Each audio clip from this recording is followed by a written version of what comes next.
Superhero couples aren't always the most predictable of pairings, it's true. Some are seemingly downright forbidden, but happen anyway. Call it chemistry or call it comics. Starting off in a very weird place, Nightwing and Catwoman are not normally a pairing you think of when you imagine, well, probably either of these heroes. If anything, Selina should be more like a stepmother figure to Dick than anything else. And honestly, she usually is, so hence why this is very strange. Considering how close she is to Batman and how Dick Grayson in the original continuity at least was, well, basically a kid when she first met him. But hey, this is comics. Time. What is time? And sometimes ships do get super weird, which includes, of course, this one. Although they were never a permanent couple, Catwoman has flirted with Nightwing before and even told him not to mention it to Batman. They basically kissed on some rafters. It was a whole weird thing. However, it seemed like her real motive here was kind of to like hit on Nightwing in the hopes of making Batman jealous. Yikes. Selina, please. I'm just fortunate that this relationship has never gone anywhere permanent. Thank goodness. This next couple is less weird, but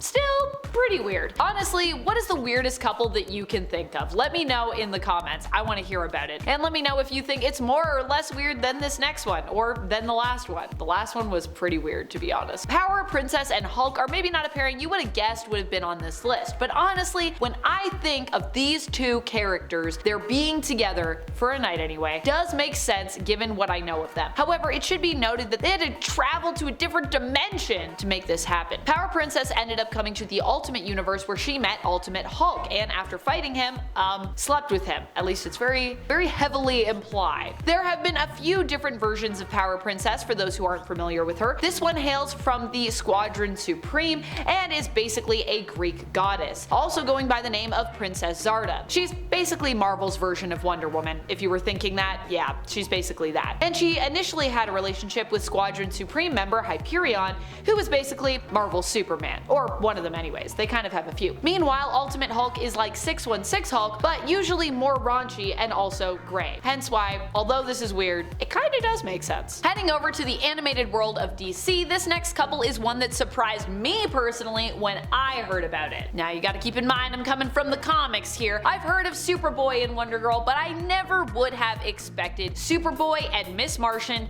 to be a thing. I guess they do have a similar past when you consider that Miss Martian is an alien from another world, one of the last of her kind, and Superboy is a clone of an alien who was the last of his kind. So I guess close enough. These two were a strange pairing in the Young Justice animated series, and while some honestly love them together, others were also somewhat caught unawares and confused by this pairing in the series. What's even more bizarre is that this controversial ship was made canon in the comics recently when the two also started dating in the main comic book continuity as well. While many of the Young Justice relationships are not quite as concrete, I would say, this next relationship was honestly quite serious. Kitty Pryde and Star-Lord were such a serious couple that they literally almost were married.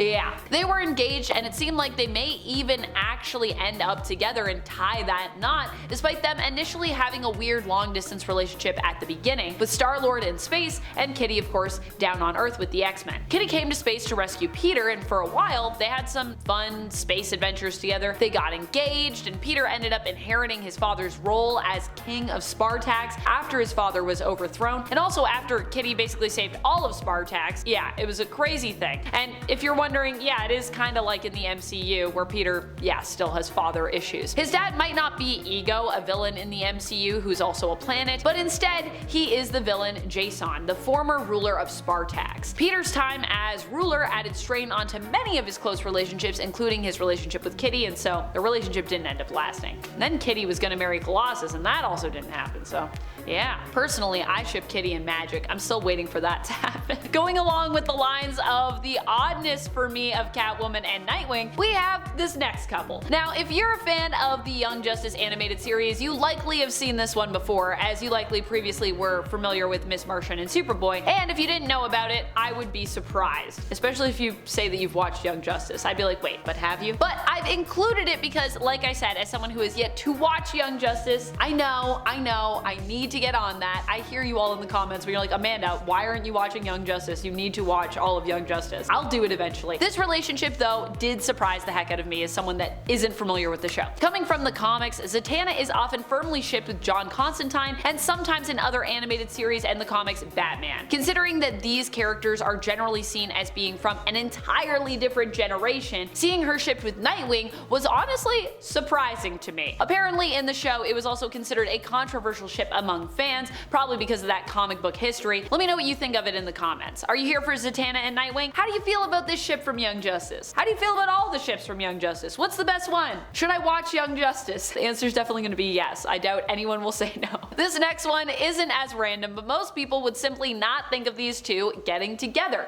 But when you think about Wasp, honestly, it kind of seems possible. Seems like she kind of has a type. And when you think of Tony, well, I mean, his type is mainly just attractive ladies, of which he knows many. So honestly, kind of makes sense to me. It's not surprising that these two really got together. Also, they're both superheroes and Avengers, so they have that in common, as well as, of course, years of history working together, so they would know each other pretty well, you'd think. Still, this romance did end up feeling kind of random and shoehorned in, which is why most people probably don't think about it and forgot that it happened, or didn't know at all. That and the fact that Janet is so romantically linked to Hank Pym in our minds, even though their relationship ended up being honestly pretty toxic, so. In the comics anyways, not in the MCU, thank goodness. Coming up is a couple that surprisingly had quite a controversial relationship. Shazam and Stargirl is one that probably makes a lot of sense to folks out there, but it was actually considered to be pretty taboo when it first happened. At least in the superhero community, it was. This is because not everyone knows that Shazam, or Captain Marvel as he was formerly known,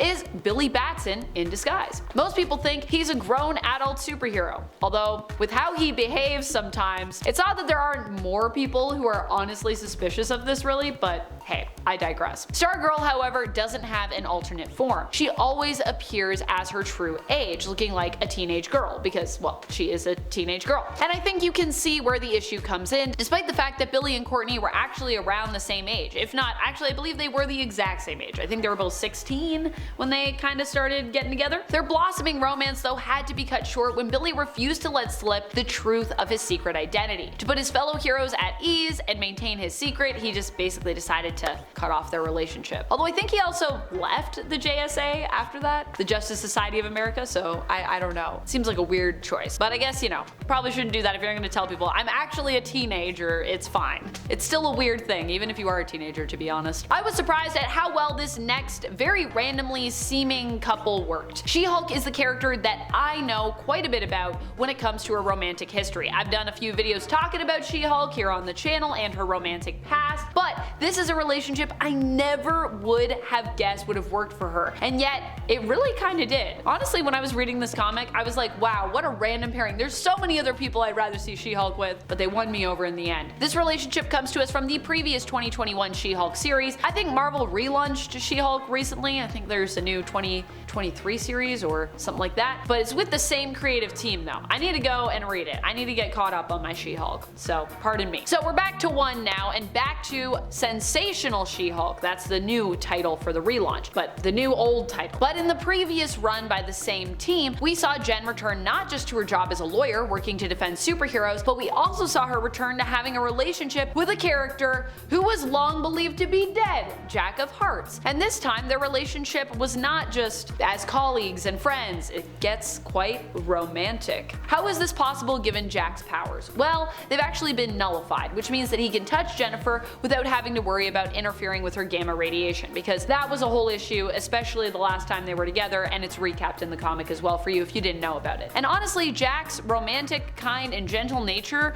works really well with Jennifer's sensitive yet very go-getter, kick butt attitude. I actually really liked them together in the end. Next up is a relationship that recently resurfaced. Dick Grayson wasn't always Dick Grayson, in case you forgot. If you did forget, I'm sorry that I have to remind you about this. There was a time when he forgot who he was and he went by the name of Rick. It was during this time that he had a romance with Bea, a bartender, or Beatrice. Well, neither of them ever felt fully comfortable opening up to each other, and Rick was somewhat unable to due to his, of course, his memory loss. It was recently revealed in the Nightwing series that Bea had her own secrets. Turns out Bea was the adoptive daughter of Reuben Blood, the quartermaster of the Hold. The Hold is a secret seafaring organization and bank, a very secure bank, which also guards some of the most valuable treasure in all of Bloodhaven. Recently, the quartermaster was killed, and it was revealed that Beatrice was actually his daughter, B. Blood, or Captain Blood, and in learning of her backstory, we discovered there was more to Nightwing's ex than meets the eye. I'm excited to share this final couple with you, and also, it's reminding me again how I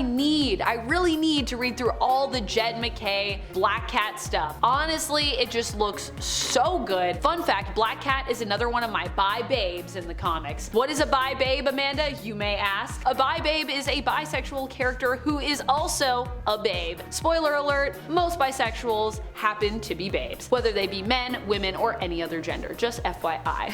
At least according to Amanda. These are the rules according to Amanda. All the bi babes. Black Cat is one of that amazing group, and in the last few years we've also gotten to know more about her romantic relationships that she's had in the past. A lot of the ones that we never even knew about. Most people know her as simply an ex of Spider-Man, but Black Cat has had many love affairs over the years, of which Peter is merely one. He's merely one of them. It was established in canon that Tamara Blake was one such paramour of Black Cat's. We learned this in Jed MacKay's Black Cat series when Blake herself, an internationally known thief, resurfaced as the Iron Cat. Also, Black Cat and Iron Cat, like, I just mean, who doesn't ship that? That just sounds good on paper. That's about it. I have been myself, Amanda McKnight, and until next time, you stay nerdy, YouTube. Bye!